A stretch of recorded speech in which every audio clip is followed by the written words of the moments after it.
Welcome to the Longest Turn Board Gaming Podcast. This is episode 33, Messina 1347. My name is Tyler. Hello, this is Kevin. This is Tyson. In this episode, we're going to talk about the games that we've been playing lately, and then we're going to do a feature review of Messina 1347. Yeah. It could be a really short episode. We'll see. We'll see. Kind of a heavy theme for 1347, the Black Death, but I think it's good. Yeah. There's a few games out there with the Black Death theme. We've talked about this. There are a lot of playing Radis, right? Radis. I own two, Radis and Messina 1347. I think there's a few other ones too, but yeah. Of course, now I'm blanking on all of the other ones. What's the new rat one? First Rat. First Rat. First Rat. I think that's more about space travel. It's not. Yeah, it's not plague rats. I don't think it's a plague going to the moon. I think it's about going to, I don't know. I don't know. Maybe we just, we track down all the games about rats or something. I don't know. Yeah, Rat Night. Rat Night is another one? No, I'm saying we have a Rat Night. I thought you were saying another game. Yeah, we have a Rat Night. Yeah, that'd be great. We could follow it up with a Cat Night. Oh, because we've been playing a good one lately on BGA. That's right. It's actually pretty fun. It is. And it's surprisingly thematic as far as an abstract game can go. Yeah, it is. Cats knocking each other off the bed. I mean, some would say they're booping them. Oh, right? Yeah. Anyway, the game's Boop. Do you want to talk about that one? Sure. Should we just talk about it right now? Let's do it. Yeah. So Boop came out last year. It is a 2-player tactical game that takes place on a grid that is 6x6, otherwise known as a bed with a quilt on it. I didn't realize it was a bed. I wasn't aware of that, but this makes sense. Yeah, like you said, Tyson, very thematic. Yeah, well, like I said, we don't have a physical copy of this. We're playing this strictly on Board Game Arena, but basically you are trying to get 3 of your kittens in a line to then turn them into cats, and then you're trying to get 3 cats in a row in a line to win the game. However, every time you place a kitten, or later when you get cats, it will push away or boop any kittens or cats in adjacent squares, both orthogonally and diagonally.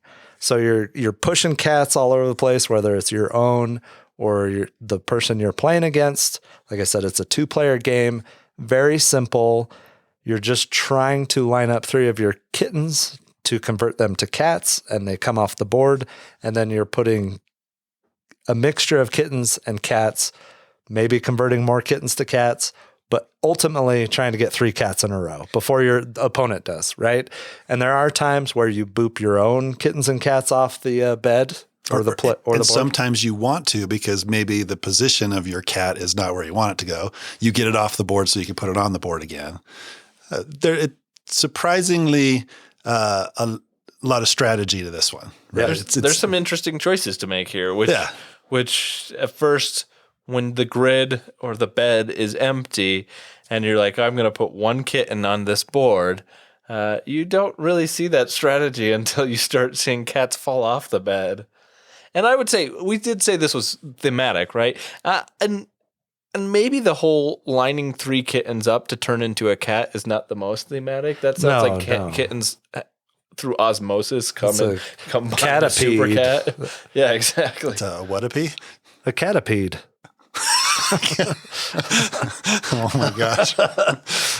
Yeah, that's what it is. Yeah. So, and like Kevin said, there are times where you want to knock your own kittens or cats off because, well, with your cats, if you only have 3, you don't want them to get stuck on the board in places that you can no longer control them or boop them into a line or whatever. So, yeah, some interesting things going on there. Very light, but fun. Adorable. Adorable is a good word choice. I'd say that if you like games like Santorini or maybe even War Chest to an extent, like grid-based tactical movement of things, this has some of that vibe, but maybe a little bit less involved. A lot less involved. This would be a good starting point for somebody that you may want to branch out into a Santorini. Santorini's got those individual player powers that can get a little bit crazy every once in a while. Yeah. But Boop, good starting point. then maybe go to Santorini, then maybe War Chest. It's a good one. It's one of those relaxing games that we've talked about those before. Right. Like Shifting Stones. Yes. Right. It's just your turn comes up. You're like, oh, cool. I'm going to boop Tyler. Yeah. And then I'm going to move on to Anachrony. Yeah. Right. Right. I will say it's pretty much out of print right now. I think copies are going for crazy prices, like $55 on Amazon. Yeah, wait it out. We're playing it on Board Game Arena in alpha. If you would like to play it with us, then join our Discord and send us a message and we'll send you an invite. Or if you already have your own alpha status, then by all means, check out Boop by Smirkin' Dagger Games. Smirkin' Laughter. Oh, by Smirkin' Laughter Games. Oh, what are you putting on the chopping block? Whoa, chopping block. So good transition. This game is not a light game by any means. We're going from one end of the spectrum to the other. This game is the latest design from Vladimir Suchy. He has a co-designer on this one, Ross Arnold, and this game is Woodcraft. So Woodcraft, you play as forest people running competing workshops in the woods with you gathering wood and crafting goods for your customers. Along the way, you hire helpers and improve your workshop and buy different types of wood and other tools to create the best workshop you can. Sounds like a, lighthearted, fun, good-natured, easy game. Definitely is not that. So like other games in Vladimir Suchy's line of games, there's some similarities to other designs that he has. So if you've played Praga, you would recognize the wheel in Praga. This one has a similar wheel, and it's an action selection wheel. It's implemented a little bit different, and in my opinion, I think it's implemented better. Opinions may vary on that. That's the main mechanic in the game is around this wheel. And then the dice that you get and being able to manipulate those dice. Those, I think, are the two things that set this game apart. So the way that this wheel works is you have 7 tiles on the wheel. So you have seven actions that you can choose. And this wheel is split into 4 different quadrants. And in the middle of the wheel, there is another wheel that you're going to be turning throughout the game. And this wheel, as you turn it, will uncover bonuses that you can get depending on where you pick up your action tile. So if you pick up an action tile, you're going to move that tile to the next quadrant clockwise around this wheel, and you're going to slide it down all the way down to the end. Okay. If there is a bonus associated with where you took the tile, you'll get that bonus. And there can be bonuses on the top, or there can be bonuses in the middle. You can take those bonuses when you take the tile, and then you do the action. Actions, you can buy more dice. You can sell dice. You can buy resources. There's glue. There's saw blades. There's wood scraps. You can select projects.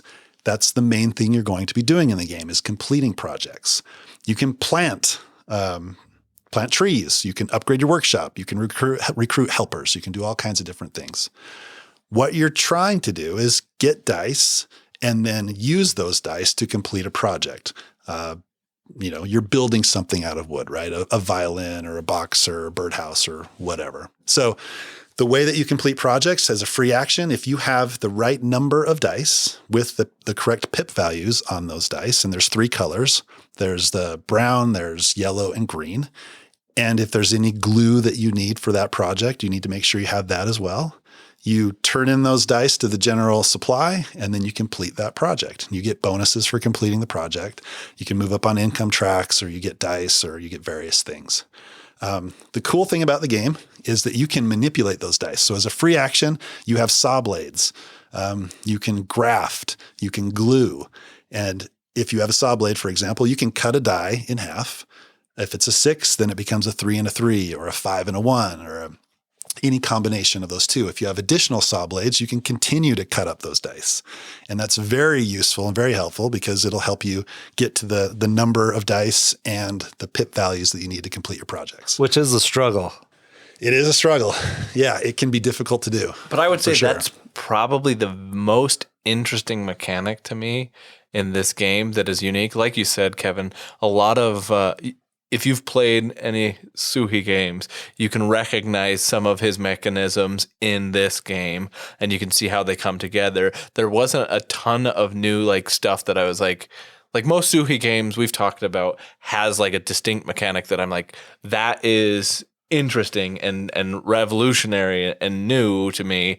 And I didn't really feel like that was in this game until the dice slicing, right? Yep. And that was really interesting in a way that I hadn't seen before. And makes for some interesting decisions and choices for like solving your puzzles and crafting your contracts. Yeah, and that's what it is. It's a puzzle, right? And sometimes it's a puzzle that's almost, it induces analysis paralysis, right? Because you're really trying to figure out how you're going to, complete this project.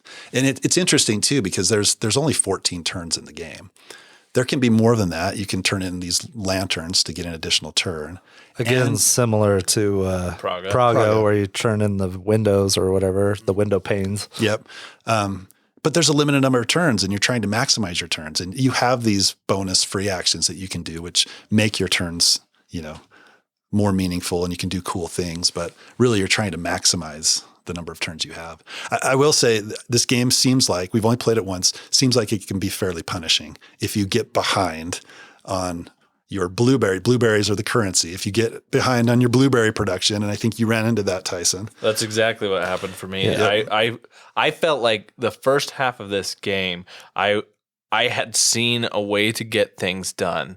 So the first 7 rounds, and I feel like I did. I had a lot of really fun combo turns that were really exciting, and I was making all of these decisions. And by completing contracts, I was gaining blueberries, but I never went up on the income track for the blueberries during that first 7 rounds.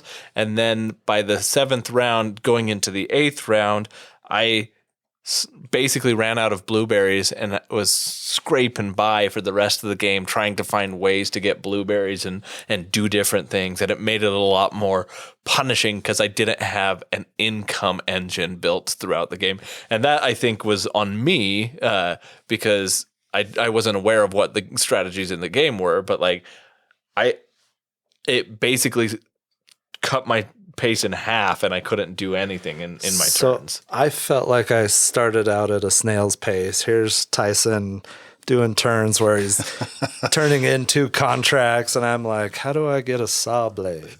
Yeah. And then I started picking up, and I had all these some good turns that I was excited about, and then I really started lumbering along, and just my game kind of fell apart.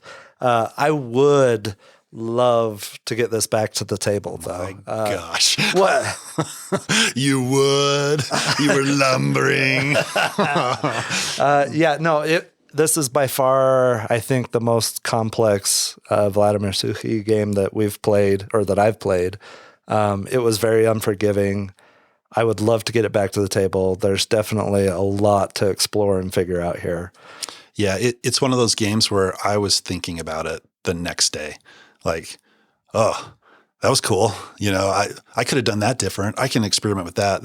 Didn't talk about them, but there's these helper cards that you put to work in your workshop, and they do cool stuff. They can really do cool stuff, and getting combinations of those. And when you put the helpers down, that is one way that you can increase your production on the blueberries and the acorns and stuff. And there's just so much to explore. And I think it's one of those games, the first play, you're just kind of figuring it out. The second play, you're like, okay, I'm going to not get myself in these bad situations that maybe I was in before. Somehow you, Kevin. Yes. You started out a little bit slower too, not as fast as Tyson. And then you figured it out before we did. Kevin maintained a pretty steady pace throughout it. It was did. It was a slower ramp up, but It was a good. But he played it extremely well for the first play, right? I think so.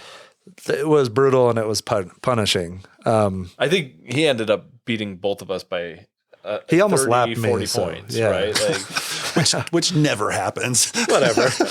well, yeah. I mean, you're usually up there, but yeah. I will say though, if you haven't played any Vladimir Suchy game, right? Like, this may not be the one to cut your teeth on. Yeah. Oh my gosh. It might dull your experience.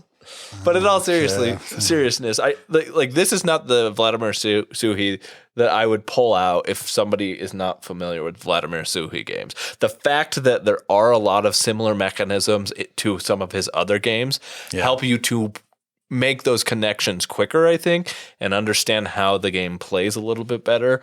It's funny. We were like, there's the tool shed that's in that's in the attic. And the first time I saw that, I'm like, oh, this is Pulsar. That's Pulsar. Yeah. There are a number it's the bullet of and Pulsar. And then, like I mentioned before, you look at the wheel. Oh, that's Praga.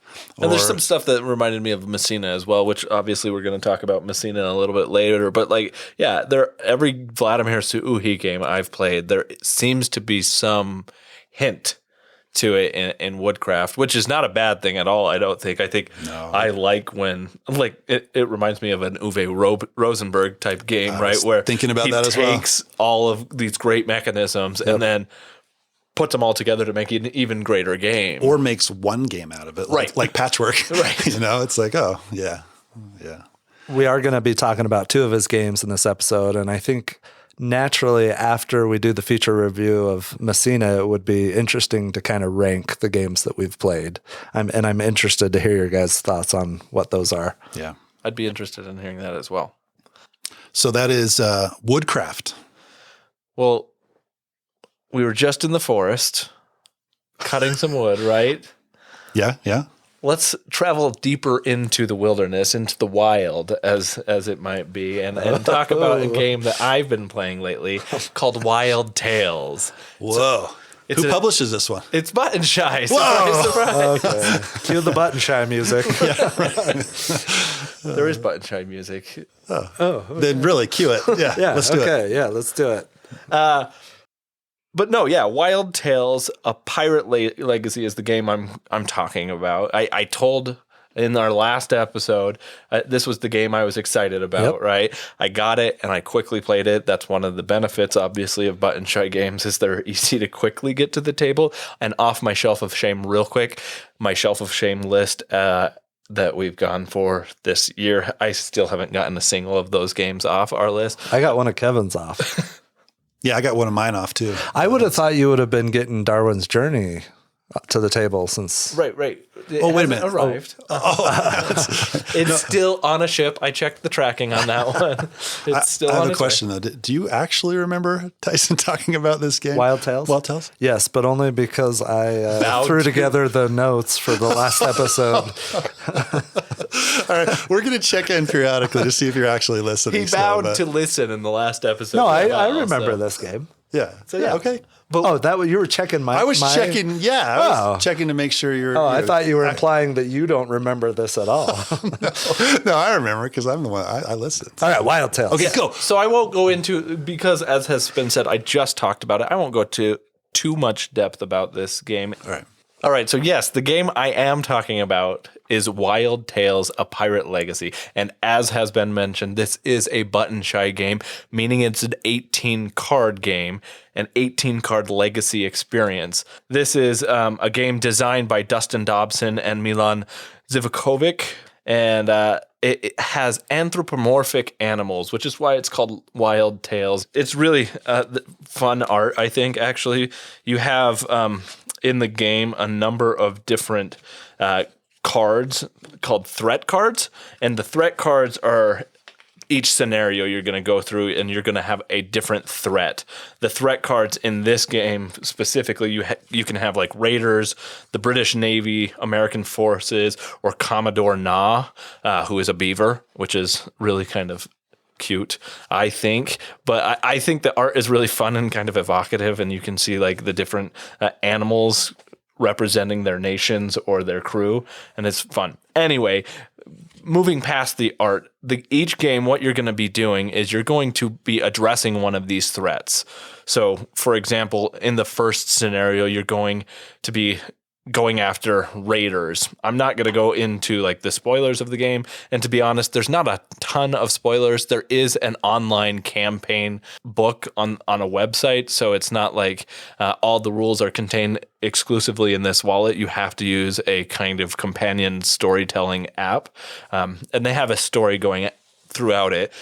But essentially, it's a Button Shy puzzle game, and there's a lot that you can be doing, and the story is fun, but it's not necessarily relevant. Each game, what you're going to be doing is addressing one of these threats. So like I said, the Raiders in the first one. And each of these cards have a bunch of different things on them, because obviously it's only 18 cards and you have 9 different scenarios in this game. So you have to be maximizing the space on these cards to be able to get stuff out of it.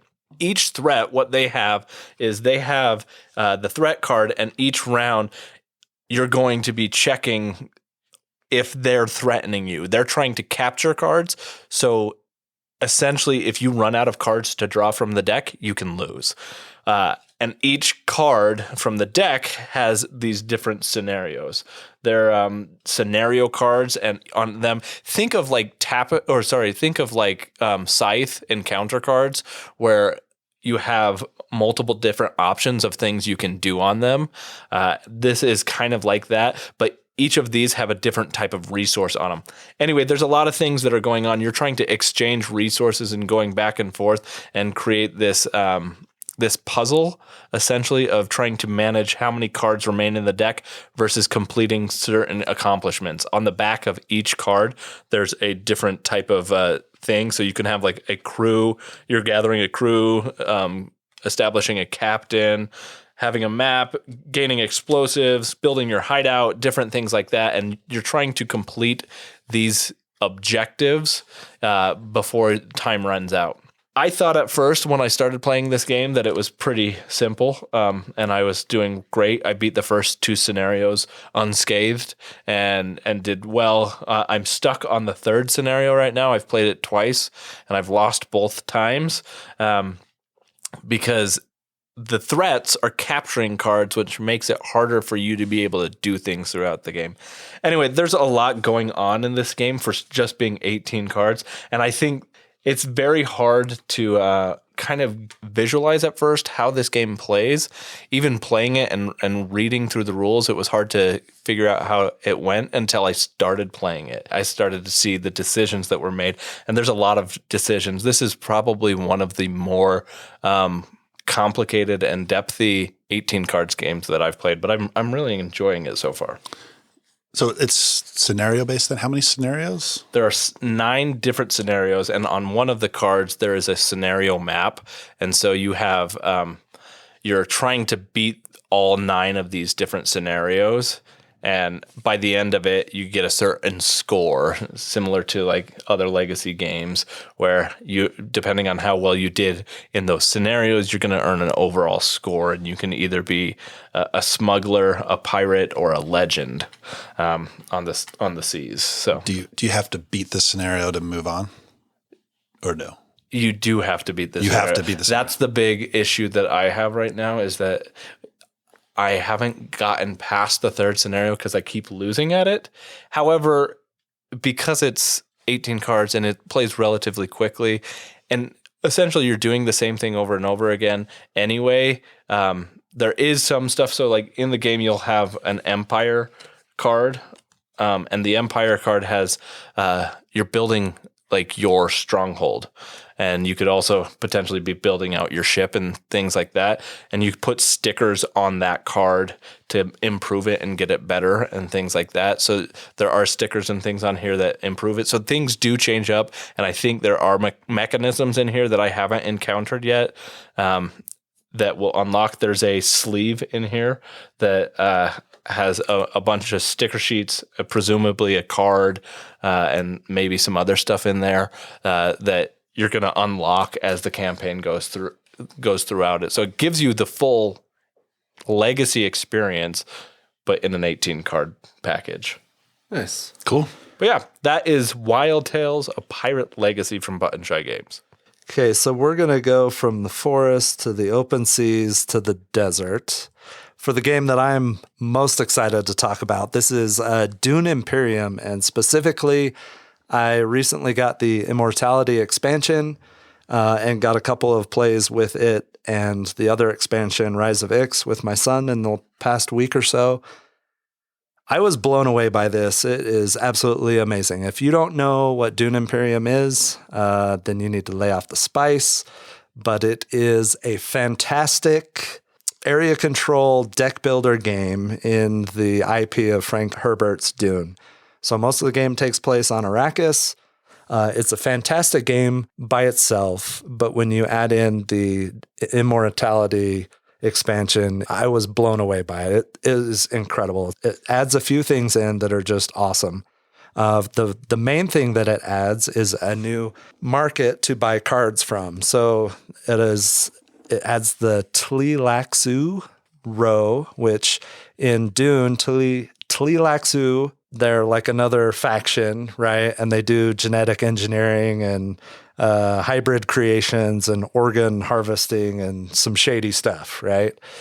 So there's this Tleilaxu board that gets added, and then a new market where only a couple of these cards are available at any given time, but they're super powerful, and you pay for them with specimens, which is a new resource that you can get by going up the new research track, which is included. So there's a Tleilaxu track, which you can go up from rewards on different cards. You can go up the research track, which gives you specimens to then buy these cards during your reveal phase, just like you buy cards from the Imperium row. One of the coolest things about most of these new cards, and there are other cards that are also included in the Imperium row deck, is the graft ability. So if you play a card that has the graft ability, you can play a second card with it. You get to get both of their rewards or benefits for using them during the agent turn. And now you have multiple choices of where you can place your agents, because where you can place your agents depends on what symbols are available on the card that you play to deploy an agent. So this grafting ability makes it possible for you to do some really double snap moment, powerful turns that just make you feel really good and smart, and just really fun, incredible turns. I've played this twice now. Like I said, it is an absolute blast. I want to play it solo. I'm going to play it again this week with my son. Just, Dune Imperium, top 20 game for me with both of these expansions added in. Top 10, definitely, maybe a top 5 game for me. So that is Dune Imperium Immortality. It came out just right before the holidays, I think. Just another fantastic expansion for the game from Direwolf and Paul Denon. So It's high praise. it is. Yep. There's more things that were added, but the main things I love are the new market. So there's now 2 markets available for you to buy cards from. And you got to say the name of the market one more time. Tleilaxu. Is it? Got it. If there was a Kadodo market, maybe Kevin would be more interested in this game. It's possible. Are there Kadodas? No, there are not. There is one card. When I saw this, I just laughed out loud. It's a chair dog. It's one of the creations from the Tleilaxu, and it's like a chair dog. I don't know. It's a chair that's a dog. That sounds amazing. Yeah. If you saw the movie, do you remember when at one point the Bene Gesserit lady went and visited Harkonnen, and he was like taking his bath in the pool? Yeah. And there were like the little black things crawling around. Oh, yep. What are their names? Something. Chair dogs? No, but there's a card for them, and all the Tleilaxu cards are powerful and let you do really cool stuff. Yeah, I cannot sum up how excited I am about this expansion, and I do not want to play this game without both expansions. And yet, it's fantastic. Still somehow only played this game one All right, time. the next time I'm playing, I will invite you over, and you're welcome to come play. I would love to play this anytime. I really do want to. You only played it once at the Cabin Con? I only played it one time. No, it wasn't at Cabin Con. Oh, it wasn't at Cabin Con. The Cabin Con was the extra long play that you didn't like as much. I was playing something else. But it was before Cabin Con that I played it. So it's been well over a year that I haven't played this game, and I'd like to play it more. And I know that you liked the Ix expansion. I did, but that was really good. But you didn't like the degree of excitement that you had for the Ix expansion. It like pales in comparison to what I've heard you've been talking about. Yeah, absolutely. Immortality. The first game that we played was by far the most fun gaming experience I've had this year. I mean, it was just, we were laughing, having a good time. It was incredible turns. It was a close game. It was just awesome and so much fun to explore some of the new cards. I feel like I've still just barely seen maybe less than half of the new cards. I will say too, when you play solo or 2-player, how there's an automated 3rd player or 2nd player that is put in with just a deck of cards, and how it's done is so simple, but yet they still can take up spaces. It's an area control, so you can block people with, or you can be blocked by House Hagel is what it's called. It also competes in the battle. So if someone is leaning a little more going battle strategy than the other person, they still might not win all the battles because House Hagel's involved. Throw the dreadnoughts in there from Rise of Ix, and there's a lot of cool things that can happen. So yeah, I love how they did that, and it's so simple. The House Hagel. Yeah, usually when you throw in a dummy deck like that, I'm not interested. Like, no, but I have it's off-putting to me. So that's surprising to hear that you like it so much. So even in the last game that we played, in the second to last round, there were 2 locations that House Hagel blocked me on.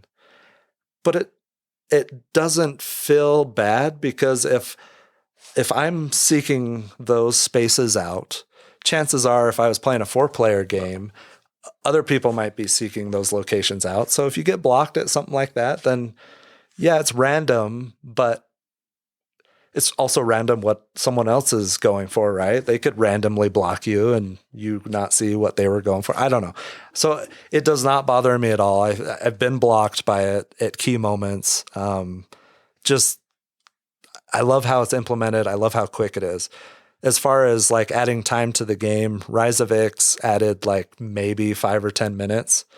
This one adds maybe 20, 30 minutes. And those are all of my recent plays have been 2-player. So, multiply that with 3 and 4 players, so it's adding about 40 minutes or so to the game, or in total between the 2 expansions? Yeah. I mean, 45 minutes. Yeah, we played the first game, took us almost 2 hours. Okay.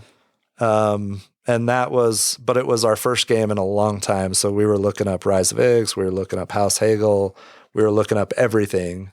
And then the second game we finished in less than an hour and a half. So I'm slightly torn on this, because I've played I played it 3 times, and they were fun, but it wasn't great. It wasn't a great experience. But it sounds like the expansions add a lot to it and make it even more fun. Yep. If it's a lot longer, then I don't know if I'm super interested, but it does sound like it's something that I'd want to play for sure. Yeah. And I do think the IP, like, you're really jazzed up on Dune, and you like Dune quite a bit. And I think the IP probably elevates it for some people. I mean, if I'm playing a game that I really like the IP, it's going to make it that much more enjoyable for me. And I've just never been into Dune as much as it seems like most of the world is. So, but I'd play it. You didn't see Sting in his Speedo then, I guess. I did not. I've seen pictures of it. And to be honest, the first time I saw a picture, I have no idea what I'm looking at here. And then somebody told me it was from Dune. I'm like, oh, that's weird. So, no, I get that, because like, I like Star Trek, but if we played Star Trek Ascendancy or a different Star Trek game, I wouldn't be nearly as excited about the IP as you would be, right? I mean, sure, because there's people that aren't as excited about Star Wars. I mean, like, it's understandable. Like, if you're seeing cards that you're remembering the movie, and it's, it just adds to it for sure. Yeah, but it sounds like the gameplay in Dune is good, and it sounds like the gameplay with the expansions makes it even better. So I'd be interested in trying it out. So that's cool. I haven't seen whether or not this is the last expansion. If it was, I'd be completely happy, but I kind of hope there's just something a little bit more, even if it's just a more lightweight. I don't know. Nice. As long as it adds another 30 minutes or so. For me, the time. But you play it primarily 2 players, and and because of the experience you and Logan have with it, I think you guys can streamline through it. Yeah, I do worry, like Kevin, that if you're introducing this or relearning it with a larger group, there is potential for that. You'd probably stick to the base game at that point, right? If you're teaching, would you? I guess that's the question. Would you teach the game a new player with one or both of the expansions? I would definitely add in Rise of Ix. A lot of what it adds just covers up existing spaces on the board. and they're not really that much more complicated at all. It adds in a few new cards and one different card ability, maybe two, that are really easy to explain. Nice. I think every time you played of the 3 games, someone new was always playing.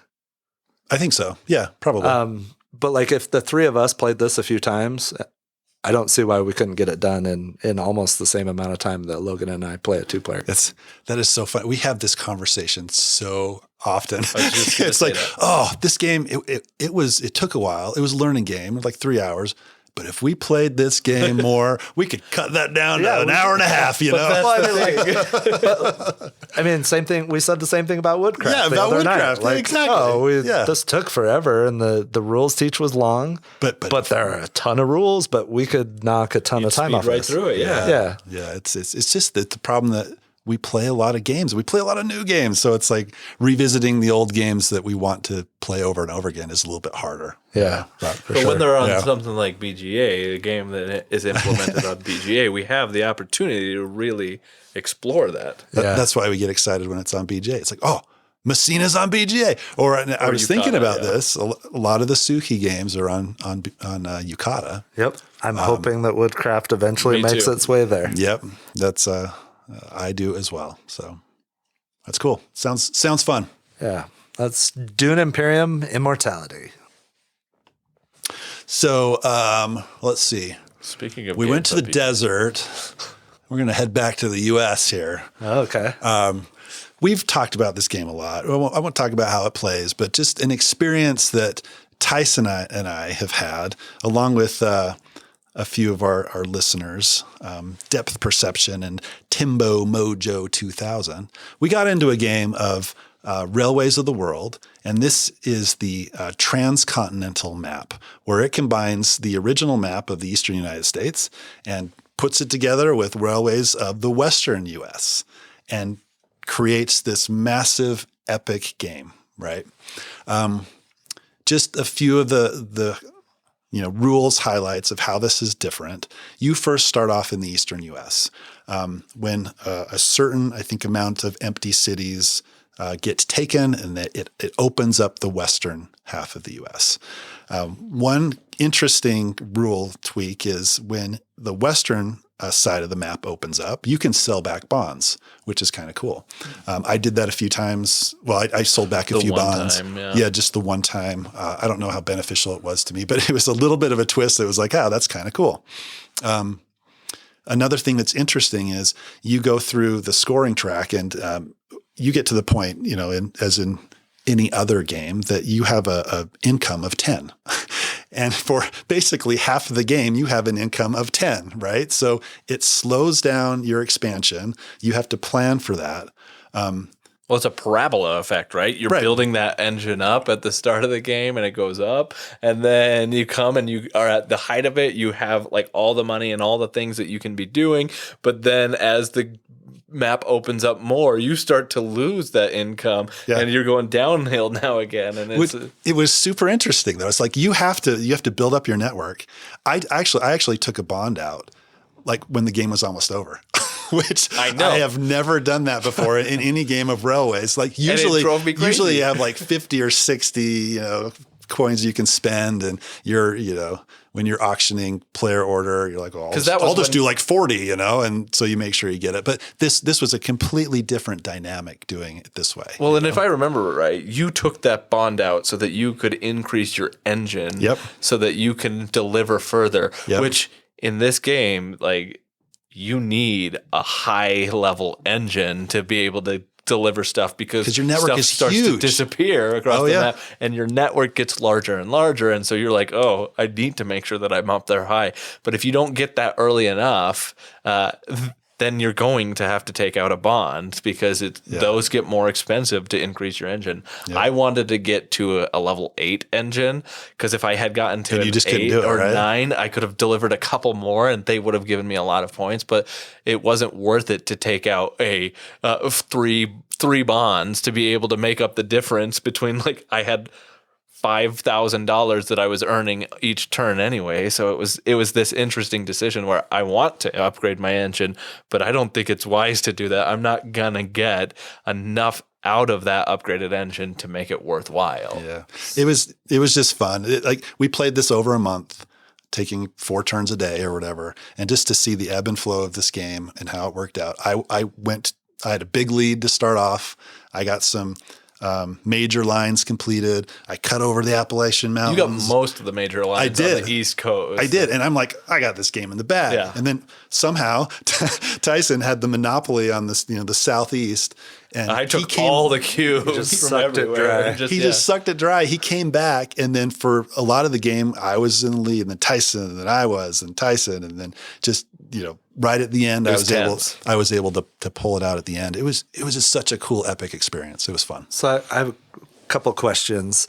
How does the paying back the bond work? Do you pay it a premium, or do you pay the face value of the money that you borrowed, or how's that work? I think it was just face value. I think it's just face value. Okay. Yeah. And then what is the optimal player count for this? Because when you say transcontinental, I'm thinking this map's huge. It is. It is. It's massive. If you only had 3 players, is that not enough? We had 4 players, and it was interesting how it played out.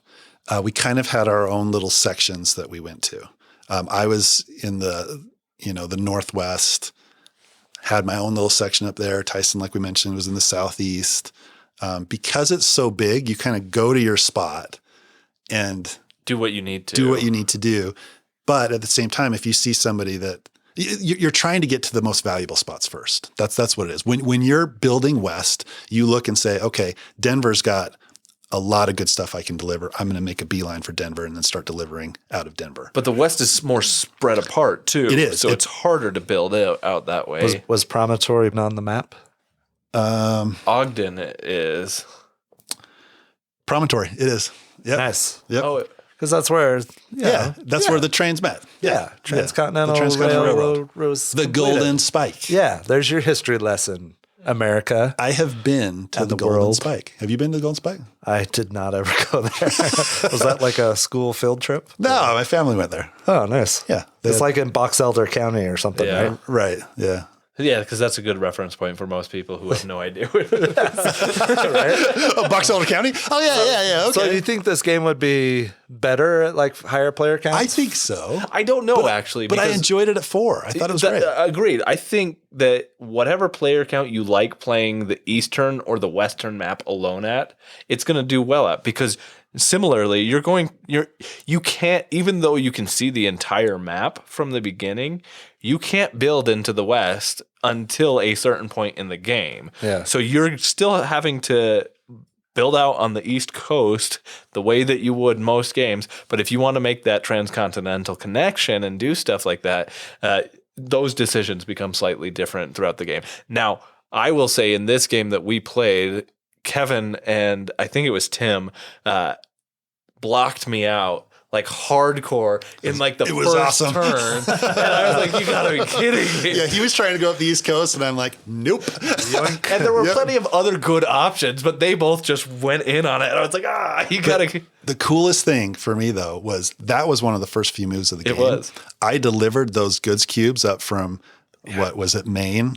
Or New It was like Boston or Boston, somewhere. or I'm looking at the map. Yeah, I delivered the goods cubes from Boston as my last 2 turns in the game. I know you would. I just camped on those goods, and because then I couldn't get to them. Right. That's awesome. But it was the first few moves kind of set up my last few moves in the game, which was really cool. So one of the things that is just amazing to me about Railways of the World, and we've talked about this game at length, and we did a feature review of it, right? But the amazing thing to me is how different the games feel based on what map you're playing. Yep. It forces you to use different strategies. It gives you a completely different feel to the game. It's amazing. It's incredible. Yeah, it's a genius design, really. Split rating 3 and a 5. This game is Out of 5. This game is a solid 5 for me. But it's a split rating. Oh my gosh.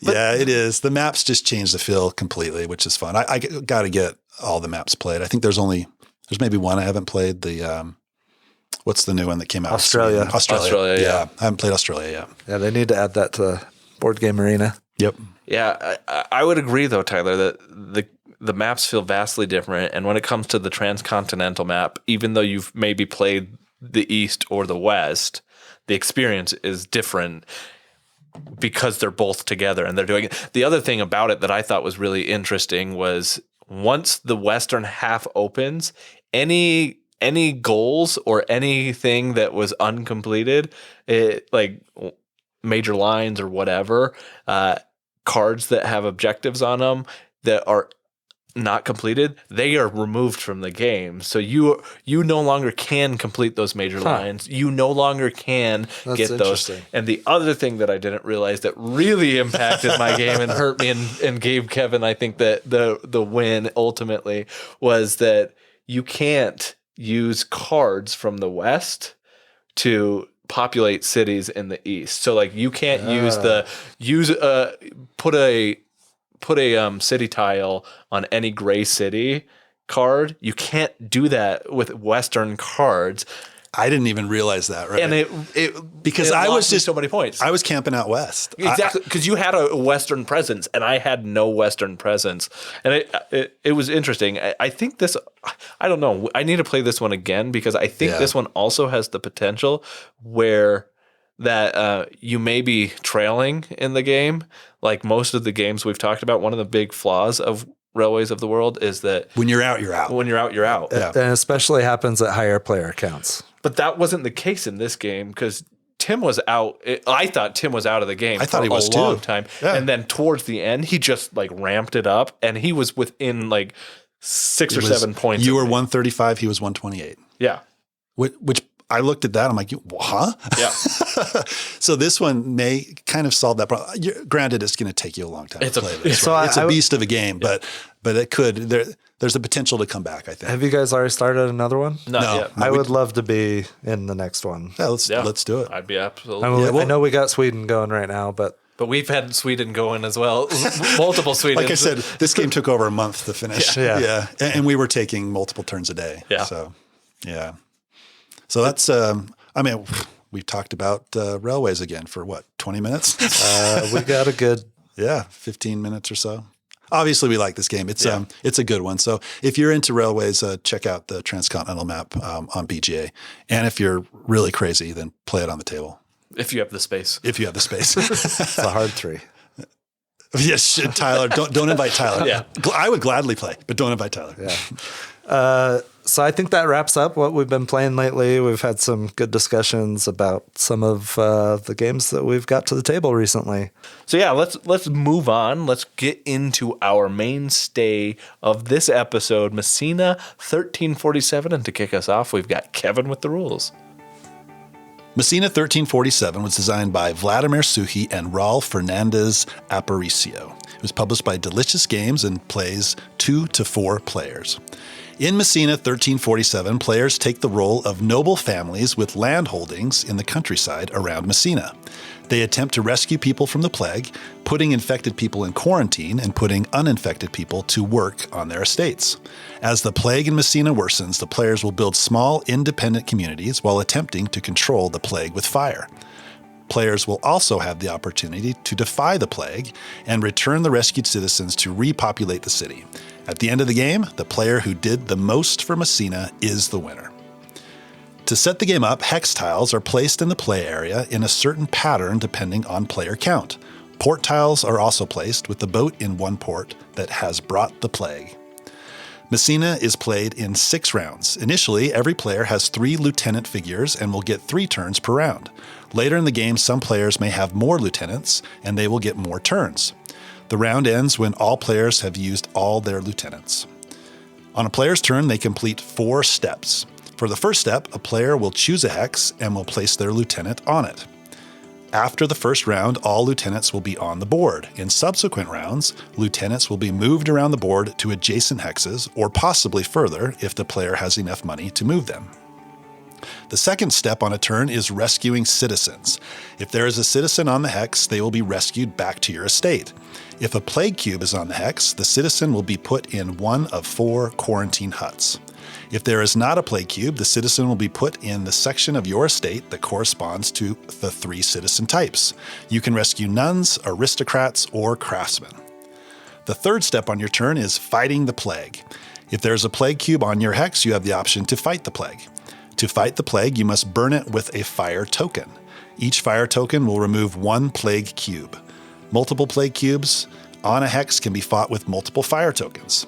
For each fire token removed, a player will move up 1 space on the popularity track. If a player cannot or does not want to fight the plague, they will receive a rat token for each plague cube they don't fight. The final step on a player's turn is performing the action on the hex or repopulating the neighborhood. There are a number of actions that can be performed throughout the game. Players can gain tokens. Tokens represent fire, coins, or lumber. Another action is moving along a register track. The 2 tracks a player can move on are the city register and the church register. Moving along these tracks will unlock bonuses and could lead to endgame scoring. Players can also advance on their scroll board. The scroll board can unlock multipliers that could be worth big points at the end of the game. Another action is advancing an overseer. 3 overseers are placed on your estate board that correspond to the 3 sections of citizens. The overseer action will allow the overseer to move around the estate in a specific path and put people that were rescued to work. Each worker will have a benefit associated to the place that they were put when they were rescued. An overseer that walks by the citizen will activate that benefit. Benefits could include tokens, advancing on registers, upgrading citizens, and a number of other things. Players can also build as an action. Building will allow you to trade lumber or coins for upgraded quarantine cabins, workshops, or wagons. Upgraded quarantine cabins will give you round-end benefits for citizens rescued that went straight to quarantine. Workshops will allow you to place a healthy citizen to work, giving you benefits including victory points and tokens. Wagons will allow you to repopulate Messina by transporting healthy citizens to Messina from your estates. The last action you can do is upgrading a citizen. To upgrade a citizen, you simply turn the citizen tile over. Upgraded citizens can give you victory points and are required for certain workshops and for certain hexes in order to repopulate. Instead of taking the action of a tile, you can repopulate Messina. To repopulate Messina, you turn over a wagon and return the citizens or lieutenants to the supply as indicated on the tile. Repopulating Messina can get you in-game points as well as end-game points. When everyone has completed all of their turns, the round ends. Players can score points and gain resources from citizens in quarantine or in their workshops. Citizens may also come out of quarantine and onto player estate boards. Other round-end tasks occur, which includes repopulating Messina with the population wheel and infecting the city with more rats. At the end of 6 rounds, the game ends and final scoring takes place. Players get population penalties and negative points for rats. Players will score positive points for how far they have advanced along the registers, for cities they've repopulated, moving up on scroll tracks, and remaining tokens. The player with the most points wins. So that's how you play. Let's get back to the table to see what we thought of Messina 1347. Thanks, Kevin, for the rules overview of Messina 1347, our game that we're reviewing today. Let's start by talking about the production of this game. Kevin, I know you just told us all about the rules of this game, but why don't you tell us a little bit about what you feel you like about the production of Messina 1347? Yeah, so one of the things I like, the population wheel, I think is pretty cool, right? Just the way that works, the way that it's put together, I think it's done really well. I think the colors are bright. It's easy to see where the citizens go on the tiles. I think that's really well done. And the fact that you're turning that to determine where the citizens go and the rat, depending on which way it's facing, that's where all the plague cubes are going to go. I think that whole design of that wheel, I think, is really well done. So I think I like that. Really efficient, actually. Like right. Now that you mention it, that's a great point. The fact that you use the same symbol with the rats, like essentially it's 3 different types of rats or something, left facing, right facing, and standing up. Yep. And it does so many different things with it. The weird thing about it is that it feels like it should be more important than it is. Like it is an important feature, but it's like I kind of like that you do it and then you set it off to the side and it's out of right. You never touch the game, and you only can't use it during see that what's one period. coming. I like that. Yep. I guess you could memorize it. Yeah, exactly. But You got to play the game a lot to memorize it. But right. Yeah. So I like that you kind of do it and then put it off to the side until the next round set up. I know. I just mean that like the first time that we did that, like I was excited. I was thinking, again, we've already talked about it, like the Praga wheel or the Woodcraft action selection wheel. I was thinking, oh, this is going to be like a more centralized part of this game. And it is very impactful in what it does, but it really is It's one just thing with round it end. and then put it to the side. That's exactly it, which is I thought it was really clever. I mean, you could roll dice, you could do different things to like make that same type of thing, but like from a production cost saving standpoint as well, it probably saved it's 2 pieces of cardboard with a brad. Yeah, I think there was a definite thought put into the order that stuff comes up, right? So I think a randomizer like dice probably would cause chaos.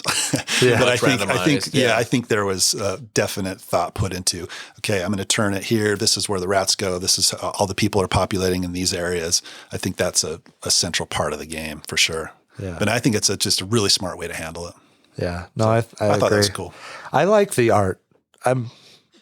There might be differing opinions, but I like the art. It makes me feel like I'm in 1347, and I feel like it does a good job of bringing the old times out, I guess. I love the box art. I think do. the box art's awesome. Yeah, the box art is awesome. Yeah. But I like thinking back to what was the game we played a few weeks ago, Hamlet. Like those tiles were so busy and kind of hard to see what was going on.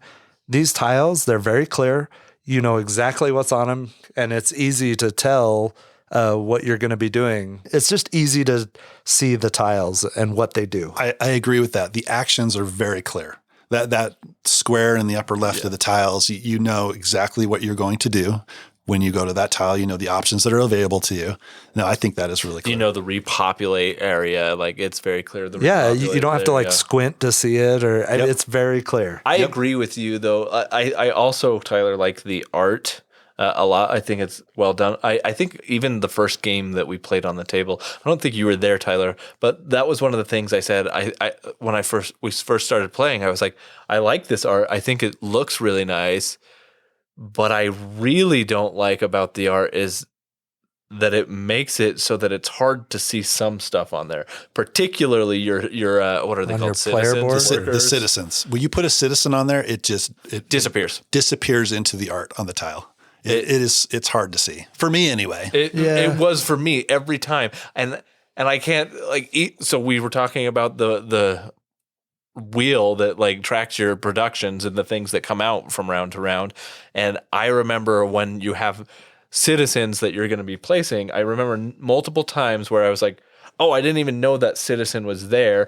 That citizen should have gotten killed off because there was a plague cube on it and we didn't take that off. And there's some maintenance going on there that like the art is beautiful, but it in conjunction specifically with those citizens, I feel they blend in. I could see that. I agree with that. Yeah, I agree with that. And that was one of my major complaints is because like as a new player bringing that to the table, I felt like I remember thinking and seeing all of those hexes and thinking there is a lot going on here. That means there's a lot of choices here and it's busy. And where do I go? How do I orient myself? That was a little bit hard for me at first. But once I got a hold of it, I understood it very clearly. And then I realized actually there's fewer choices than I had initially thought. Not to say there's few choices, but it became very apparent where the optimal places for me were. See, and I loved the iconography in this game. I thought it was really simple to understand. By contrast, in Woodcraft, which we've talked about in this episode, the iconography, like I was confused after the rules teach. Like I didn't know what certain things still did. There's one that's like a bucket that looks like a pot. And there's very little difference in you had to reference that reference sheet more than you would have to do it in Messina. Yeah. It is more I felt like straightforward. this just was simpler. I mean, it is simpler, but it also clicked a lot quicker for me. Yeah. That's one thing that I will point out as well. You just kind of touched on it, Kevin, was they have in Messina a reference sheet. This is going to be one of my negatives. Right? Like which is great. I love when we have a reference sheet. I understand now after playing, I understand the reference sheet and how it works. But I remember looking at it at first, in particular, how to maneuver my my disc on my estate. I remember being like, wait, where does this go? How does it work? Where do I pull my benefits from? It was more confusing, the iconography on that aid. They wanted to make it, I'm sure they wanted to make it language independent. So there's no text on there at all.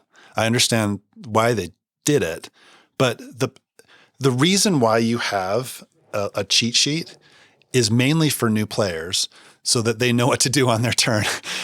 Like halfway through or maybe 3/4 of the way through, you start to understand your cheat sheet. And by that time, you know how to play the game. You understand the game. So it's defeating the purpose of having a player aid, right? Because it's so hard. It was hard to determine, what that player Except aid it does meant, have right? end game scoring on it as well, It which by the time you figure out the iconography and how to play the game, you do see that end game scoring, and that can be useful. But the flow of the turns, you get the feel. They're not overly complex flow, like the flow of the turns, but the aid actually makes it seem a little bit more complex than it actually is. I think that could have been a little bit done a little bit better, but. I don't remember feeling that way, but then most of my latter plays have been on Yukata and things have been handled for me, and I didn't use the help card anyway, but I don't remember feeling that way. It was especially like that for me because I learned the game. Right. Okay. So I was the one teaching the game, and I was trying, I remember sitting at my table, looking at this player aid going, what the heck is this? I have to teach this game, and this is supposed to help people learn the game. I gotta spend like 20 minutes to figure this out so I can tell people what this means. So that was a little bit hard. So I think it's more of an issue for me because I taught the game. But I also think you even said something, and this may be coloring my experience of it. You said something about, let's not pay attention to the player aid right now. Because I was frustrated with it. I'll explain it after we go through some of these rules here. Yeah. And so I was like, so it's, I might have. I could have tainted that for you. But I went through the pain of figuring it out. Right. So you went through the pain of figuring out. You taught a first game, and then the second game you taught, I was in. So I was getting better rules teach maybe, and so you were just you're naturally good at teaching. I just rattled rules it off at that point. Yeah, you were. It was and it just flowed very well. Well, that's good. That's good. One other, I don't want to harp on the negative too much here, but one other thing, and this just maybe a pet peeve of mine, drives me nuts about games where we have punch boards. These punch boards did not punch well. And when you guys all know when you punch a piece and it tears a little bit. And it's worse when it tears onto the piece. And it's still annoying when it tears off of the piece and you got to kind of pick it off. Or I hate that. Oh my gosh. Like this did not punch well. It's a little bit more of a major thing if you're actually tearing your pieces and stuff. But that didn't happen a whole lot. But there was a few of them where I'm like, I feel it tearing. I got to stop. I got to do this. I got to do this really careful because I don't want to have a big rip on my piece, So, just get that right in games. It's a lot better. And there's something really satisfying about a good punch board where you're just punching stuff out and everything comes out really clean. I like that process. Do you ever go back and sand off the little nubs that are left? I don't. I don't either. Yeah, whatever. Oh, you don't? No, I thought that's something you would do, though. Oh, no. I think we've talked a lot about more so some of our negative ideas about the production than positive.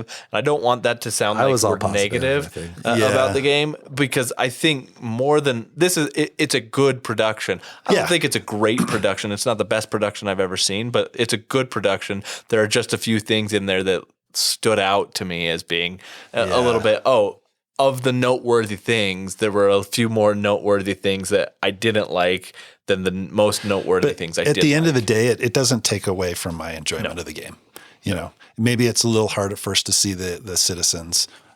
it doesn't take away at all from how I feel about the game or my enjoyment of the game. They're nitpicks. So, they're nitpicks. Yep. Yeah. So let's move in then to the gameplay itself and some of the things that we like about the gameplay.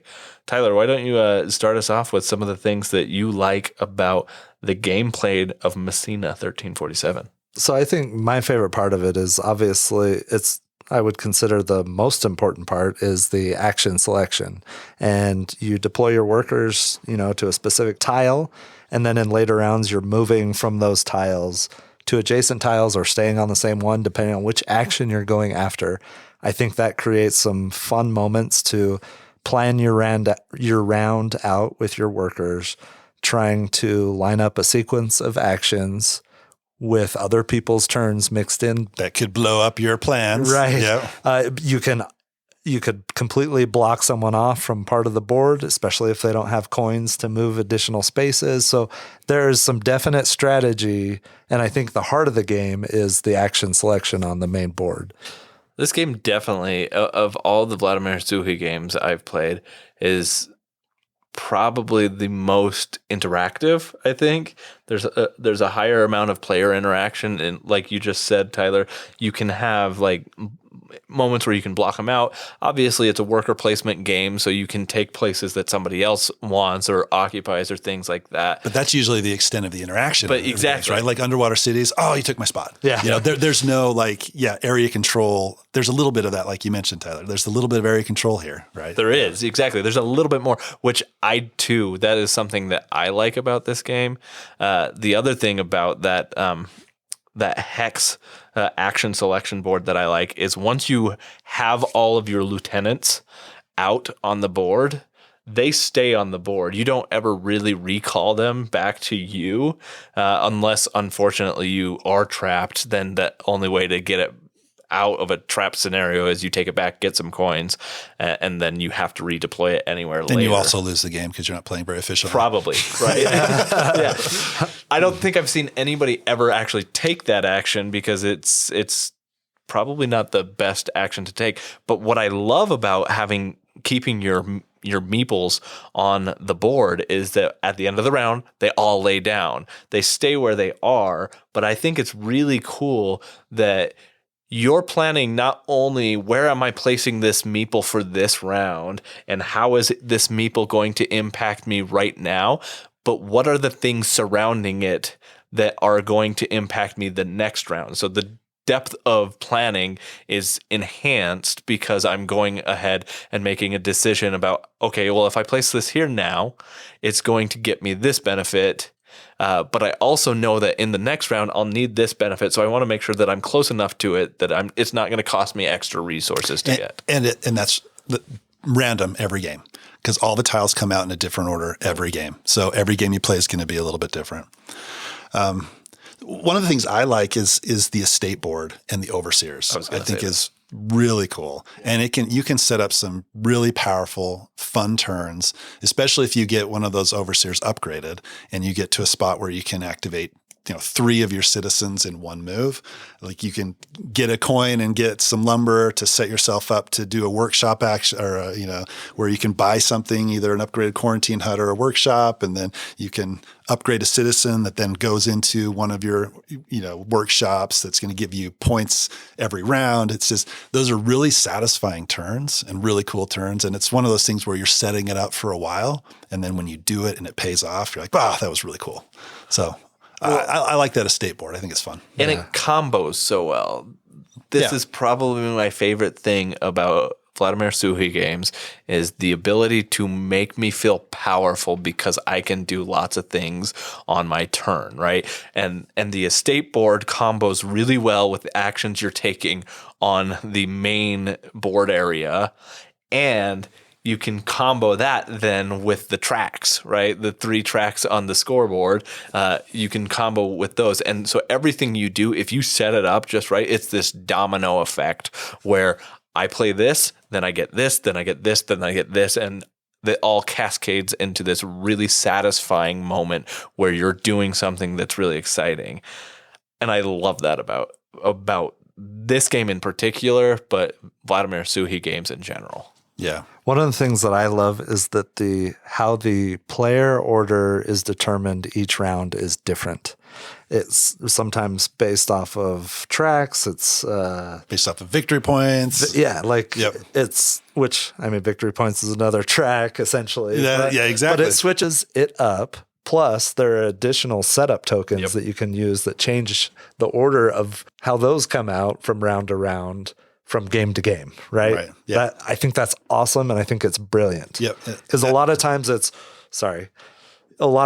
like the person who's in last constantly goes first, or it just is rotating one spot. I love that if you plan well enough, you can really take advantage by looking ahead and seeing, okay, I may not go first in the next round, but in the round after that, if I keep doing what I'm doing, I'm gonna get. No, that's one of the things. Like we talk about these Suchy games, and okay, this thing is something I've never seen before, and it's really cool. That's one of those things in this game. It's like, I've never seen that before. This is really cool. And it does come into play. Like the game we're currently playing on Yukata now, it was my turn. I went to a boat space. I got 3 coins. And if you can trade in 3 coins to go up on one of the register tracks, I'm like, okay, who goes first in the next round? Oh, it's the church register. I'm last in turn order. I just got 3 coins. I'm going to go next on that track. Now I'm on top and I get to go first. And going first can be a big deal because there's some, there's better spots than others, or spots that somebody else really wants to go to that you can block them out of. So it just adds for another decision, and it's cool. It's similar to like the turn order in Pulsar near the end of the game. You're trying to get those scoring tiles, and in this one, you're trying to get the repopulation tiles out on, tiles that you can both, 1, complete, and 2, that will give you the most points before someone else does. Yeah. And that tends to happen in the later rounds of the game. So, yeah, the turn order is just, once again, turn order. Yeah. Another Suchy game with turn order is always important. Except for in Woodcraft. That was the one thing that I noticed was that turn order there's not an interesting way to do turn order stuff in Woodcraft as much. Yeah, you had the first player card and you were always first. Right. That's just, there was no turn order in that one. But that's what... after playing Messina and when we went to go play Woodcraft, I was like, all right, what's the new turn order thing? Because it's usually something compelling. And because for Messina, for me specifically, I agree with both of you that this was kind of one of the main mechanisms in the game that kind of like blew me away. And I was just like, wow. The example you gave, Kevin, just barely in this game I was like, oh, I've got a good option to get turn order because I'm one of the last ones to get in here. It doesn't look like Kevin's going to he's not at a space that's going to get him on top of it. So I played my meeple in a spot that'll advance me on the track and put me on top of Tyler's token so that I would be first. But then, yes, I was like, oh, and he spent 3 coins to do it. And it enabled, there's multiple ways where you can get that edge to be able to go up in turn order. And it was valuable. I love games like this where there's an opportunity to get additional workers out. In this game, they're lieutenants, but you can get a 4th and 5th lieutenant out, and that is powerful when you're taking 1 or 2 more turns than everybody else is. I love that.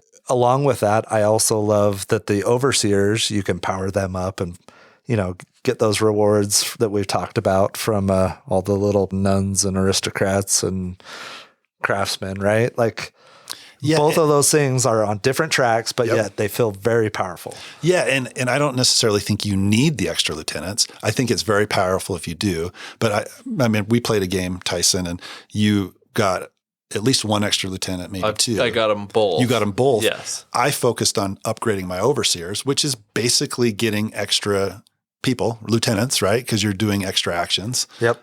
So there's a trade-off there. I think both are powerful, but they're equal strategies. Yeah, I would agree with that. The only thing with the overseers, at a certain point, you can't use them anymore, and then it's painful because you put all this work into it, and it's all about timing, right? And when you do it, the workshop tiles. Yeah. Yep. And when you do it, another thing about the lieutenants is some of the repopulate tiles allow you to return lieutenant to the box in order to repopulate that tile, which is painful, but it's painful. But that's part of the strategy of getting additional lieutenants is like, okay, I'm going to go after those higher value tiles to repopulate.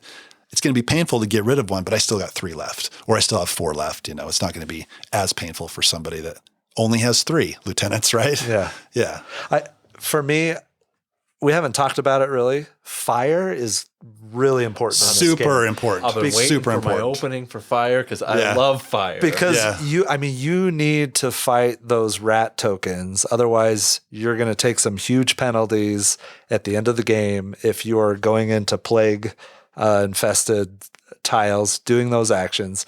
If you don't have fire with you to use, then you're going to take a hit, or you're just avoiding those and never getting advancement on that track. You're never getting those workers to put in quarantine cabins to gain rewards from those, which are super powerful, especially early on. Well, and that's exactly what I was going to say, because the first game that we played, I saw black cubes on the board.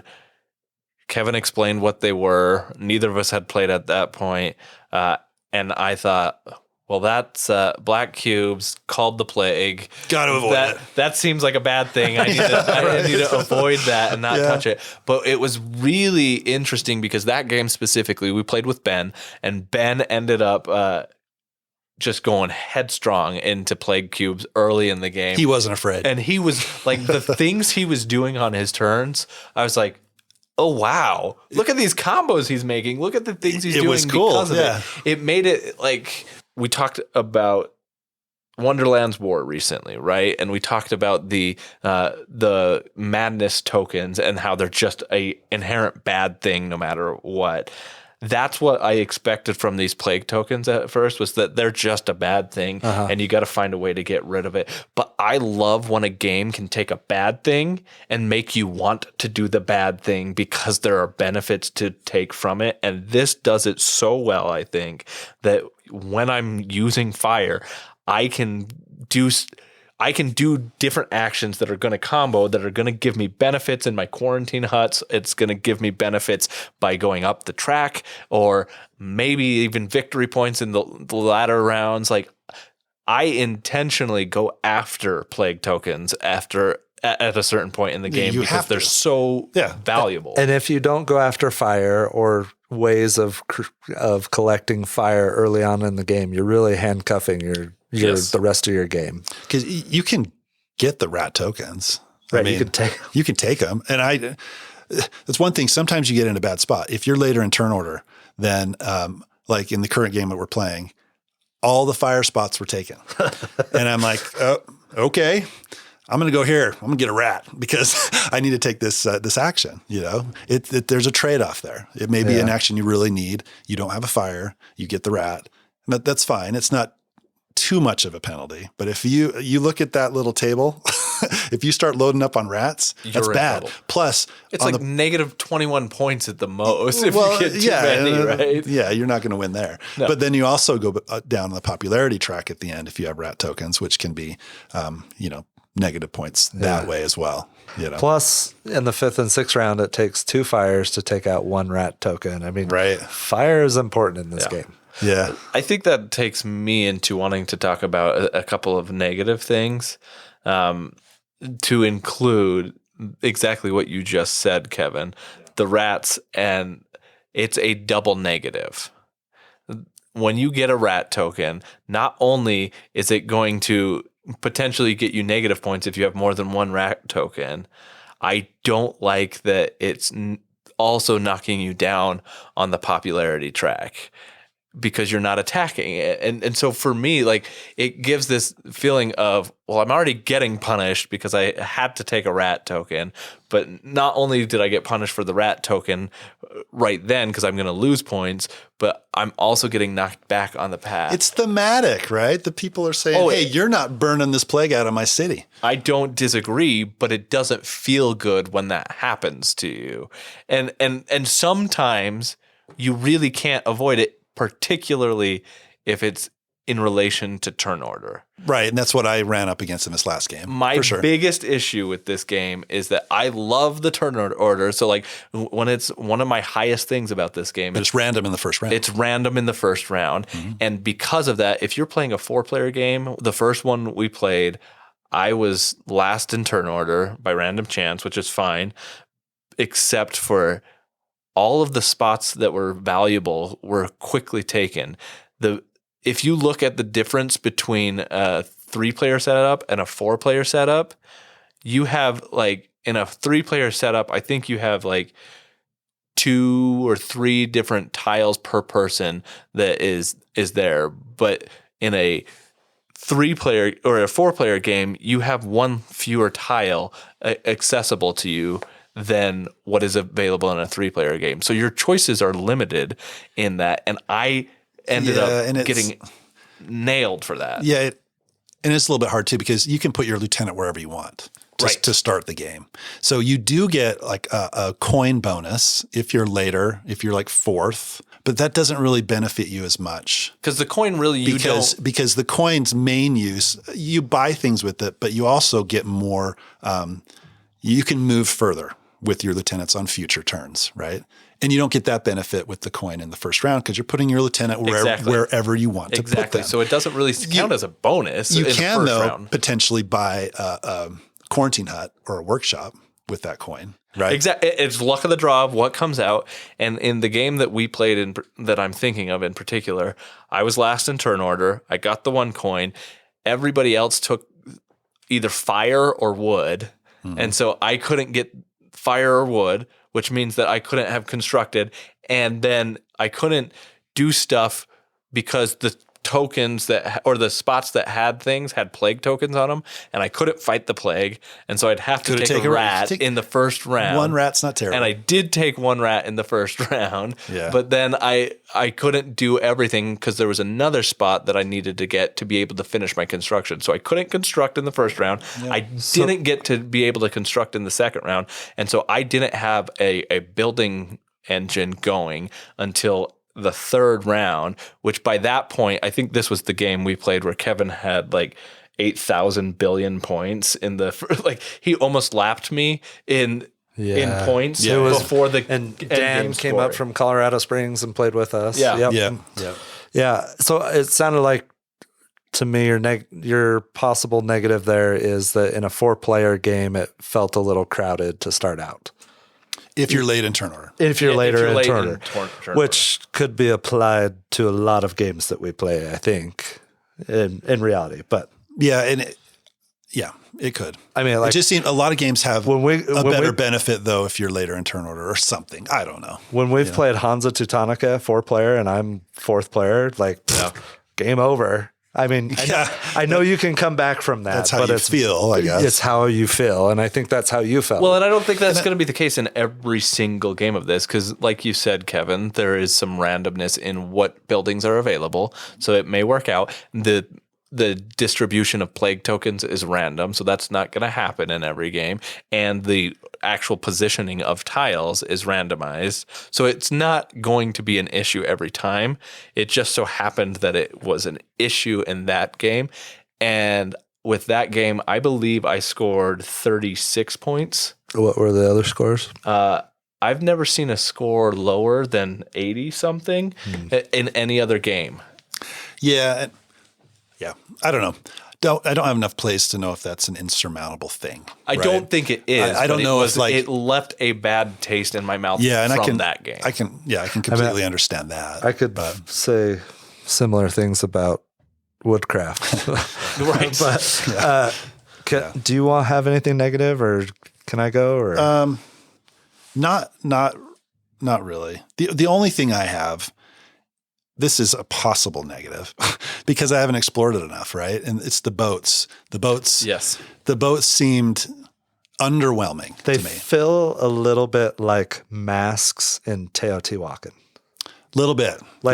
Is this really going to pay off ever? No, probably not. Maybe. I don't know, though, because I want to explore getting up on the scroll track and really loading up on boats. That's a potential big multiplier. And right? the boats multiplier is higher than the other 2 multipliers, I believe. And in the advanced version, if you're collecting different types of the textiles or whatever they are, or not textiles, they're the different whatever they are resources that the boats are bringing into port. Then you get points for that as well. So I think in the advanced version, maybe it's more viable. I don't know, but that's what I gotta explore that a little I wondered the same thing, and I think the boats may be a good way of getting coins up front early on so you can advance down those tracks faster. I don't know. And like I mentioned, I did that to get first in turn order, which was kind of cool. But now my coins are gone. So maybe it's right. But it's situational. Sometimes you do that action for that situation and it's exactly what you need. Right. They're not the most apparent and obvious way to play and get a lot of points. And so they aren't often the first thing that somebody goes to. And I don't think that they're all that fun to play necessarily either. Well, they're separated from the other actions. Yes. You got to pay coins. You got to pay coins to get there because the port tiles they're never going to get a citizen, right? Yep. You're only going there to move the overseers generally. And you have to at least move twice to get there because even if you deploy there on your first turn to the port tile, you still can't directly go into You got to do another dock. Move into the dock. Yeah. So, but that's a free action in the next round, right? It depends on what you're. Oh, it is. If you're on the port tile, then you can just move over. Yeah. But you also need to have fire to be able to make that effective. So if you're placing on one of those port tiles, there's only one port tile that gets fire tokens from it. So if you're not, if there's no boats in that port, then it's harder to do, and it may not be the most beneficial one to do. I think it's harder. I think there's more to explore there for sure. And it's not the obvious strategy. Maybe the answer is you do a mixture of boats and other things, which is probably what you need to do to be successful. I don't think by any means any of us have played optimally in this game yet. I think there's some high scores to be had. Yeah, in I this think game there's that we what is hit. supposed to be a good score. I think the rule book says 120 or something like that is a good. I think Tyler got there in his and last then 140 or something like that is that the solo play though? I think that's was that solo? I think that's solo. So I wouldn't be surprised if multiplayer games are a little bit less than that, but I don't know. I think there's more to explore for sure though. This is a nitpick. One other little thing: the end of round setup for the next round takes a few minutes. It's a little busy, a little fiddly, a little bit. That's a very small. But again, I love how the cubes and the workers, or all the different tiles go. But that's brilliantly done. It just takes a little minute. It does. But the good thing about it, sorry, I'm assuming you're saying probably the same thing or similar to what I'm saying, is the good thing about it is that it's very easy to see what those setup steps are. And so you can put that wheel in the center of the table and say, Tyler, you do this, Kevin, you do this, absolutely. I'll do this. You split and then it. it's really easy to designate who does what. Really quick on another thing that I like. We're going to jump back to that real quick. All right. I think the theme is integrated really well into this game. I think that the things you're doing, not in all cases, but most of them make sense and they're kind of fun and they're kind of cool, right? You visit a place with the plague with a person. They go to a quarantine hut, right? You can't put two people in the same quarantine hut. You tried to do that. Yeah, it's a quarantine hut. That's what it's for. Yeah. Or you send no touching. Yeah, you send your overseer around your estate, right? And he's like, "Oh, here's a guy right here. I'm going to put him to work." Yeah, he's gonna. awesome. Yeah, it's kind of thematic. It's kind of cool. I think the things that you're doing. The mechanisms in the game are tied to the theme really well. I just thought that was kind of cool. Even though Tyson thinks you're killing everybody all the time. No, you're actually saving Messina. It's the plague. People are dying. It's happening. Sometimes they are, but the whole goal is you're trying to save them and then repopulate Messina. You got to get a wagon first to do that. Because obviously you've got to put the people in the wagon. Sure, or bring out the dead. Come on. Well, right. Dead yet? Bring out the dead. Nothing. Here's your ninepence. I'm not dead. Yeah. He says he's not dead. Yes, he is. I'm not. But I just thought that was really cool. I thought of, it may be the best Suchy game for incorporating mechanisms into theme. I thought that was done really well. Should we get into our final thoughts? I have one last thing. All right. One last nitpick. And this is the only other thing that I didn't love about this game is that there have been multiple games that I've played where my last turn or two have felt meaningless. Like That was my whole last 3 turns in Woodcraft. So I agreed. I think that happened in Woodcraft for me as well. But like I felt multiple times where I'm trying to find a way to get any points out whatsoever, and the only way that I can get points is to load up on resources, because for every 3 resources, is it? And Woodcraft is every 10. Woodcraft's every 10, which is, oh my gosh. I think Yeah. I think that this is every 3 resources, whatever the kind it is, you get a point, right? Yep. And so the only thing that I see to do sometimes is, well, let me find a way to get the most resources I can. A point can be important. Yeah, but it doesn't feel meaningful is what I'm saying. Yeah. So and especially when you're like, well, I know I'm out of it. I know that Kevin's already almost lapped me. What's 1 point going to do in the grand scheme of things? If you're in that position, it's going to be I haven't experienced that. not but fulfilling. I'm sure there's always possibility for that to happen. But just got to again, plan better.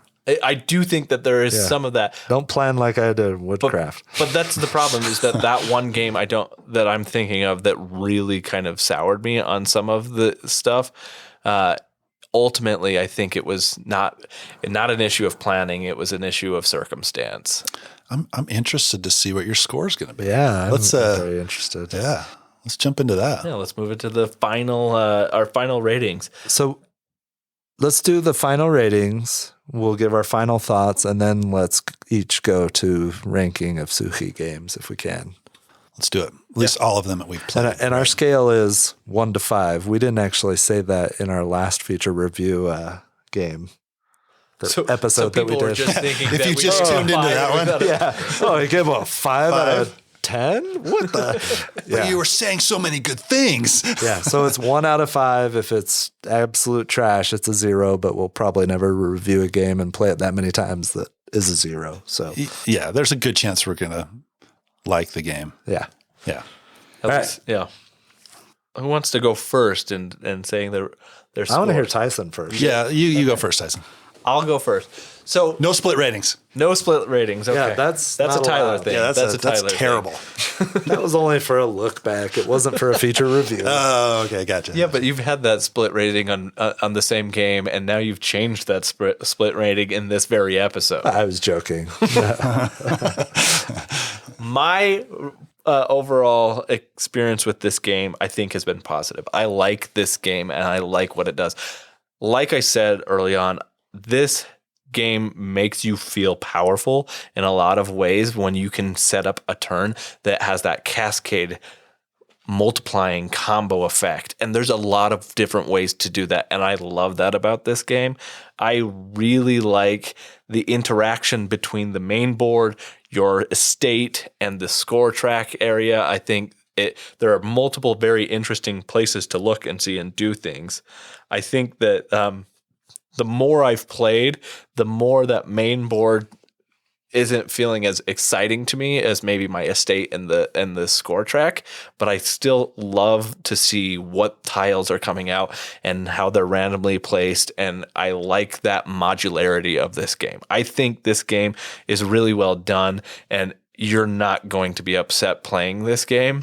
I've waffled. I've been going back and forth on a score in my head, and I have a hard time making that decision, but ultimately I think I'm going to settle for this game as a 3 for me.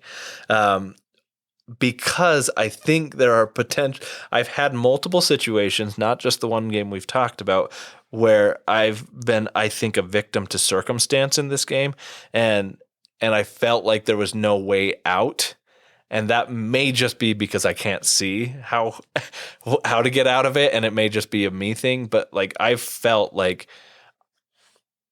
I've been a victim of the turn order and a victim of other things. And I don't think a 3 is a bad score. I think this is a good game, and I think it's well deserving of high praise. But for me, it's not my favorite Suchy. And I happy to play this game. Like, anybody brings it out, I will play this game. I'm probably not going to be the one who recommends to play this game, but would happily play it anytime it comes out. So it's a 3 for me. So I like it a little more than Tyson, I think. It does a lot of things very well. I love the engine building in this game. I love the quarantine huts. I love the difference between the quarantine huts and the workshops.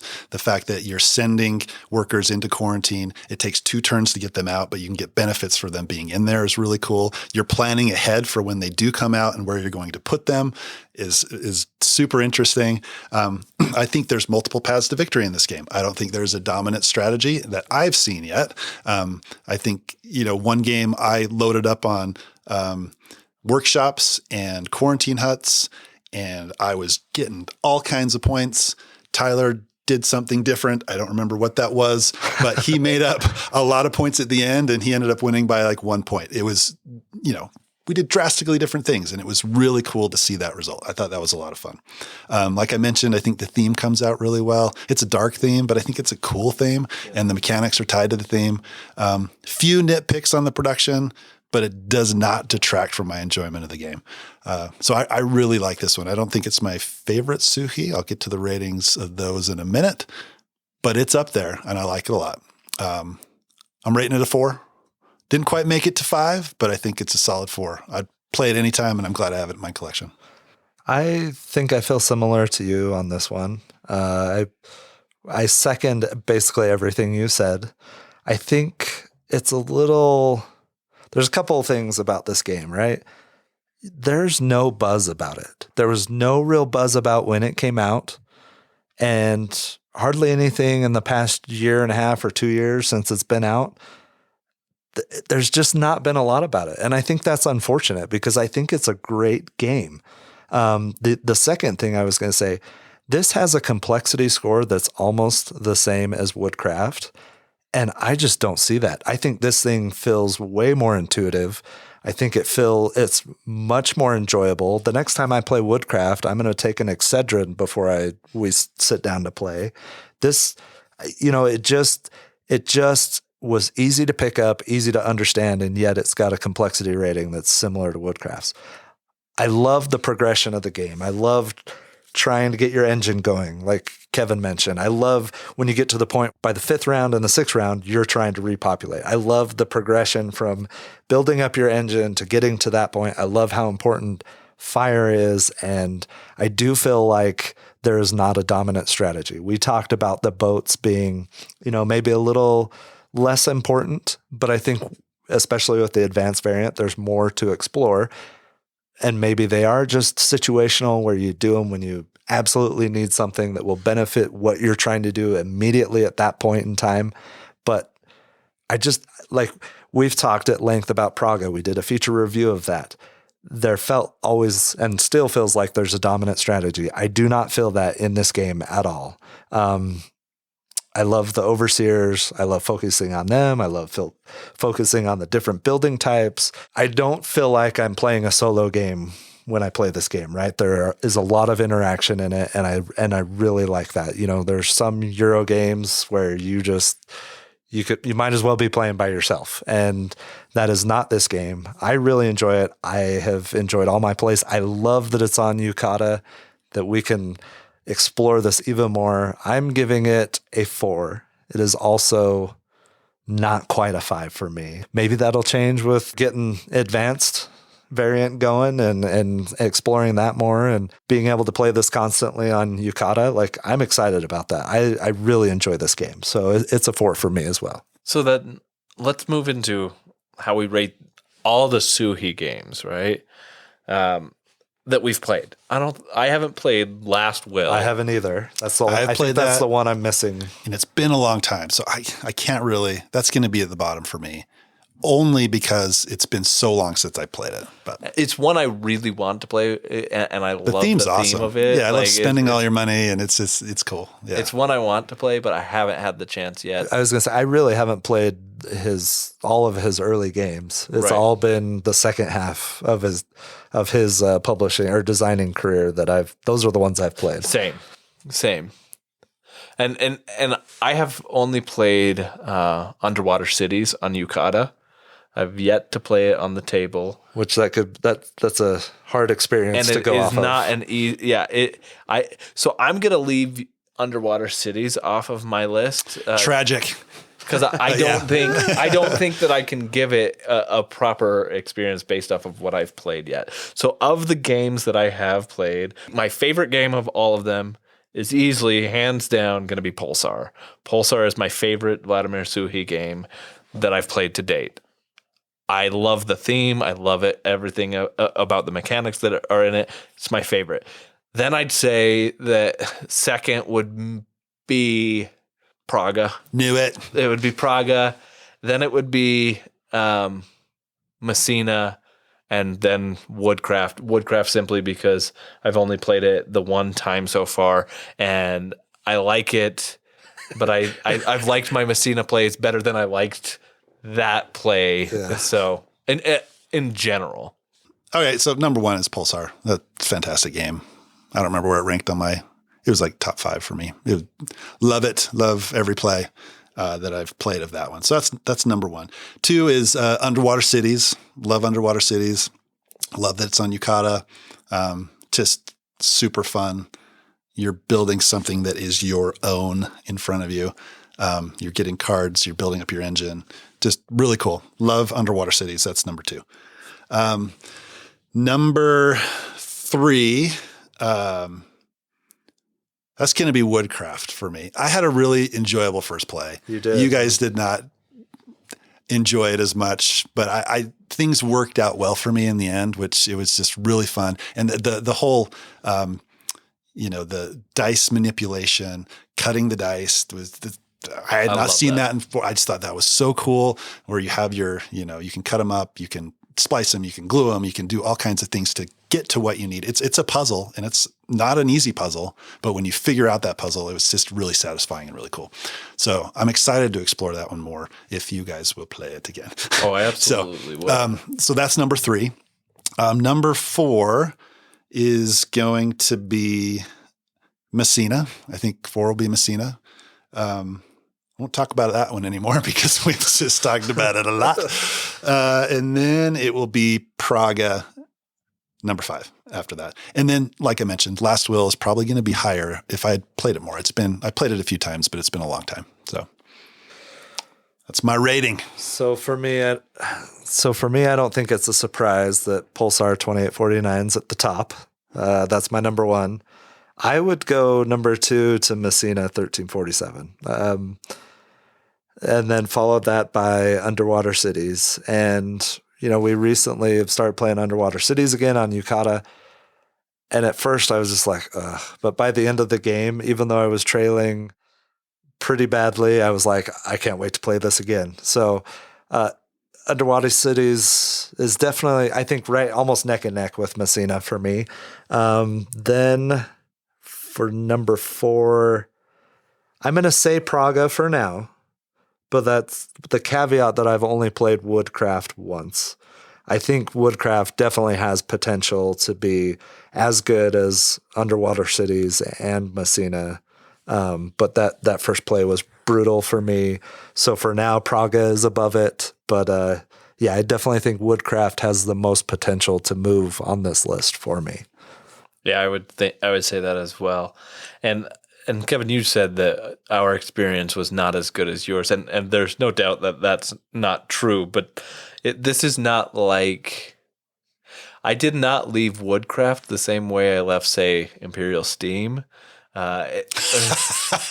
what way? Well, that's good. In the Imperial, Kevin. Imperial Steam left me feeling defeated. I felt defeated as in well. Woodcraft. I as well. But I didn't feel that in turns that Woodcraft. did absolutely nothing for me. Yeah, but here's the difference. I got enough. You and I blueberries were to buy within some 10 points of each other, and Kevin wasn't 500 points away from us. Yeah, but there's interesting scoring in that game. So It was. I did love the earwax glue tokens in Woodcraft. Those were pretty cool. And the fact that blueberries were the currency was pretty cool Fun. and unique and fun. And we talked about, hey, it needs the Geek Up Bits treatment. So you get the acrylic pieces or whatever for the blueberries and stuff. I really liked the dice color in Woodcraft. Yeah, I thought they were cool. The yellow and especially the green, but then the brown. Like, I really liked the colors of the dice. I thought the production was good. And sometimes we give Rio Grande a little bit of a hard time for their production. It's not, it's not going to be CMON or, something crazy like that. But I thought Woodcraft was really good. Yeah. I thought the production was great. The boards were, I would say it's a table hog for sure, but I thought the art was good. Production was good. I didn't have a problem with tearing as I was punching stuff out. It just seemed like a little bit better than some of the other ones. I think it's a better production than Messina for sure, for my experience. Yeah, absolutely. Like, I liked Woodcraft's production for that. I liked the lady on the cover that had the Delicious Games tattoo with her to go along with her green hair. Right. Yeah. So overall, I think it's safe to say that we like Vladimir Suchy games, and these Messina is a great addition to Vladimir Suchy's collection. Like, if you like Vladimir Suchy, there's no reason you shouldn't want to try this game. Like Tyler said, there was some maybe not as much buzz or hype around this one, and I think that this one is worthy of attention just like any of his other games. Yeah. Go check it out. We will happily play any Vladimir Suchy game. Prototype, send it our way. We will play it. Yes. So yeah, I think that wraps up Messina 1347. Thanks for listening to this episode of the Longest Turn Board Gaming Podcast. If you enjoyed this episode and you want more Longest Turn in your life, please check us out on Instagram. Also, be sure to check us out on Board Game Geek, where you can join our guild, Guild 3947, and check out our blog, where we post all our show notes and occasionally post more detailed reviews. If that's not enough for you, we have a Discord server. If you want to play a game with us on Board Game Arena, join our Board Game Arena group, The Longest Turn. Until next time, thanks for listening. Tot ziens. Goodbye. See you later.